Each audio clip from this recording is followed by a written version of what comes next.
Over time, you will learn, you'll get developmental feedback, not just corrective feedback. You'll grow a lot more. I was training for this international speech contest in Toastmaster. I used to do public speaking with Toastmaster, and so I was working at like a district level or division level, whatever speech. So one speech I realized usually you give a speech, get some feedback, you do it a couple times, and then that's it. You get a couple levels of feedback, and that's you improve the speech and you can't drop it.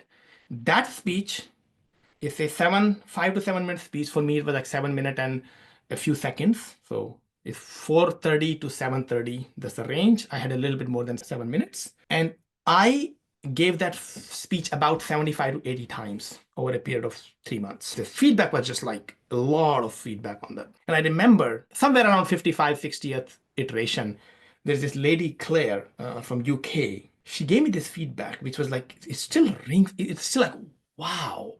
She said, your pronunciation for first is confusing. It's fist and first. Like, I'm confused.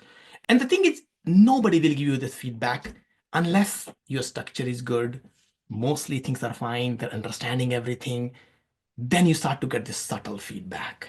And she said, I understand that, but it takes me half a second. That's what he means. And for that half a second, I'm disconnected from your speech. I can't focus on what you're saying because it's first, fist. That doesn't make sense. Oh, first. And it's a very quick thing, but I have to disconnect for a moment and then I'm back in your speech. And that reduces your impact in the speech. And I still can't speak fast properly. I think there's something about my lisp or whatever. But it was a great feedback. And I started to get that feedback only on the 55th round or something. I was giving this speech every like 5, 6 times a week. Get a lot of feedback. So over time, you will learn, you'll get developmental feedback, not just corrective feedback. You'll grow a lot more because you're willing to take the feedback.